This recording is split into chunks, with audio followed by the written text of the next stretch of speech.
10 বছরেও কোনো সরকার সাভার বিসিক চামড়া শিল্প নগরীকে পুরোপুরি প্রস্তুত করতে পারেনি। এখনও তৈরি হয়নি কঠিন বর্জ্যের ডাম্পিং ইয়ার্ডের রাস্তা।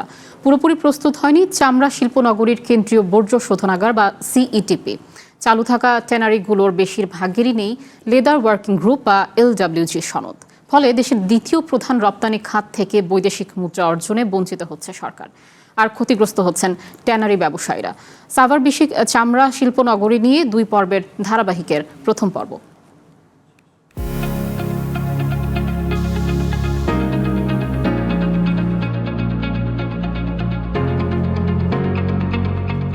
ট্যানারির এই ব্যস্ততা কোরবানি ঈদকে কেন্দ্র করে, কারণ সারা বছর ট্যানারি ব্যবসায়ীরা যে পরিমাণ চামড়া সংগ্রহ করে তার অর্ধেকের বেশি কাঁচা চামড়া কোরবানি ঈদ থেকেই সংগ্রহ করা হয়। সাভারের বিসিক চামড়া শিল্পনগরী ঘুরে দেখা যায় সচল থাকা বেশিরভাগ ট্যানারিগুলোই তাদের স্টকে থাকা পূর্বের চামড়াগুলো ফিনিশ লেদার করতে কাজ চলমান রয়েছে। কারণ ট্যানারির জায়গা খালি করে আসন্ন কোরবানি ঈদে এখানেই ঢুকবে নতুন কাঁচা চামড়া। বিগত বছরগুলোতে চামড়া নিয়ে বিপাকে পড়ে ব্যবসায়ীরা। নানা অব্যবস্থাপনায় কোরবানির পর অনেক কাঁচা চামড়া নষ্টও হয়েছে। তবে এবার এমনটা যেন না হয় সেজন্য সরকারকে ব্যবস্থা নেওয়ার দাবি জানান ট্যানারি ব্যবসায়ীরা। লক্ষ্যমাত্রা ৮০,০০০ থেকে 1 লক্ষ পিসের মতো হইতে পারে। সেটা ঈদের দিন, ঈদের পরের দিন, এরপরে আবার পরবর্তী সময় ঢাকার বাইরে চামড়াগুলো আমরা কালেকশন করব। লাইফে কোনো কিছুর গ্যারান্টি নাই, তাই ইন্স্যুরেন্স করুন সিটি ব্যাংকে। কারণ ইন্স্যুরেন্স করলে সিটিতে সুরক্ষা পাবেন নিশ্চিন্তে। কোরবানির সময় আমাদের নর্মালি ভালো চামড়াগুলোই পাওয়া যায় আর কি, বড় সাইজ এবং ভালো থিকনেস এগুলো আসে, কাজে প্রস্তুতি সবারই আছে।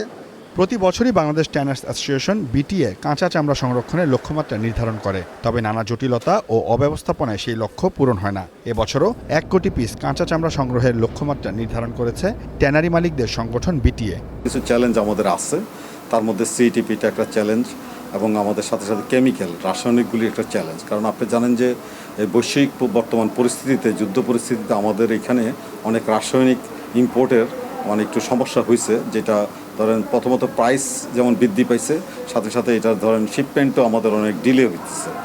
এই কারণে আমাদের এই সাপ্লাইয়ের জায়গাটা, বিশেষ করে কেমিক্যাল রাসায়নিকগুলি সাপ্লাইয়ের জায়গাটাতে আমরা কিন্তু এখনও একটু শঙ্কিত অবস্থায় আছি। এদিকে সাভার চামড়া শিল্প নগরীর কেন্দ্রীয় বর্জ্য শোধনাগার বা সিটিপি এখনও পুরোপুরি প্রস্তুত হয়নি। সিটিপির দৈনিক শোধন ক্ষমতা 25,000 ঘনমিটার। তবে কোরবানির সময় 40 থেকে 50,000 ঘনমিটার বর্জ্য উৎপাদিত হয়। ফলে পাইপের ব্যাসে ছোট হওয়ায় অতিরিক্ত বর্জ্যের চাপ নিতে পারে না। তাই এবারও নদী দূষণ ও চাপ কমাতে কোরবানির সময় রেশনিং পদ্ধতিতে কাজ করবে সিটিপি। ট্যানারি মালিকরা বলছেন সিটিপির জরুরি সংস্কার ও পূর্ণ সক্ষমতায় পরিচালনা নিশ্চিত করার পাশাপাশি আন্তর্জাতিক মানদণ্ড অনুযায়ী এলডব্লিউজি সনদ পাওয়ার উদ্যোগ নিতে হবে। আমি নিজে তো এক সময় 300 কোটি টাকা আমার এক্সপোর্ট হইতো, এখন 2.5 কোটি টাকা, 2 কোটি টাকা। শ্রমিক স্টাফের বেতন হয়, টাকা হয় না।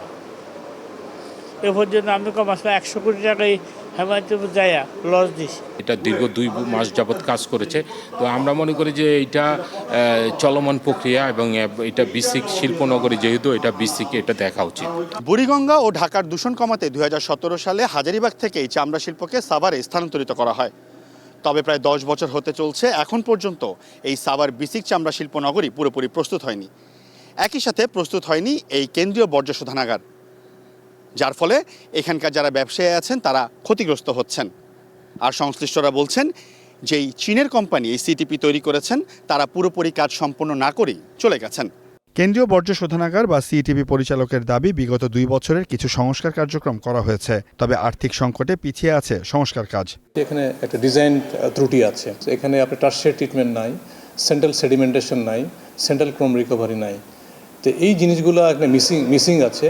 এই যে বাড়তি 20,000, এটা অ্যাডজাস্টমেন্টের জন্য প্রায় 20 থেকে 30টা ট্যানারি যারা 50,000 স্কোয়ার ফিটের মধ্যে আছে, তারা সেলফ ইটিপির মাধ্যমে যদি এটা করতে পারে, তারা লেদার ওয়ার্কিং গ্রুপের সার্টিফিকেট পেয়ে গেল, তারা তখন ওখানে ভালো দামে চামড়া এক্সপোর্ট করতে পারবে। এদিকে গত 10 বছরেও সাভার বিসিক চামড়া শিল্পনগরীর কঠিন বর্জ্যের ডাম্পিং ইয়ার্ডের রাস্তাটি তৈরি হয়নি। প্রতি বছর কোরবানি আসলেই কিছু ইটের সুরকি দিয়ে রাস্তাটি নামমাত্র যোগাযোগের উপযোগী করে তোলা হয়। বিসিক চামড়া শিল্পনগরীর রাস্তা, সেটা কি আসলে না, এটা বরাদ্দ কি 2-3 মাস আগে আপনাদের না, 2-3 মাস আগে না, এটা আগে থেকে, এটা আগে থেকেই বলা। এটা এগুলো তো একটু প্যাকেজের মাধ্যমে করা হয়, রাস্তাগুলো যেই কর্তৃপক্ষ আছে তাদেরকে বারবার আমরা কিন্তু দৃষ্টি আকর্ষণ করি যে এটাকে আমাদের ঠিক করে দেওয়ার জন্য। কিন্তু একটা ওই আপনি যে কথাটা বলছেন, আমাদের যেটা হয় আর কি, যখন প্রয়োজন হয় তখন আমরা যতটা সজাগ থাকি, কিন্তু প্রয়োজন পূরণের পরে আবার সেখানে হয়তো আমাদের দিকেও কিছু থাকে এবং ওই যেই রাস্তাটা যায় যেই কর্তৃপক্ষের তাদের হয়তো অর্থায়নের কোনো সমস্যার কারণে কমপ্লিট হয় না। কিন্তু আমরা না হয়নি বলা যাবে না, কিন্তু কাজ করা হচ্ছে যেভাবে করলে এটা হয়তো স্থায়ী সমাধান হইতে হবে। ওই পরিমাণ বরাদ্দ নিয়ে এখন কাজ আসলে করা হয় না। বর্তমানে চালু থাকা ট্যানারিগুলোর অধিকাংশ প্রতিষ্ঠান লেদার ওয়ার্কিং গ্রুপ বা LWG সনদ না থাকায় সরাসরি ইউরোপ ও আমেরিকার বাজারে রপ্তানি করতে পারছে না। ফলে নিজেদের কাঁচামাল থাকা সত্ত্বেও তুলনামূলক কম দামে চীনের কাছে চামড়া বিক্রি করতে হচ্ছে। পরে চীন সেই চামড়া প্রক্রিয়াজাত করে ইতালি, ইউরোপ ও আমেরিকার বাজারে উচ্চ মূল্যে রপ্তানি করছে।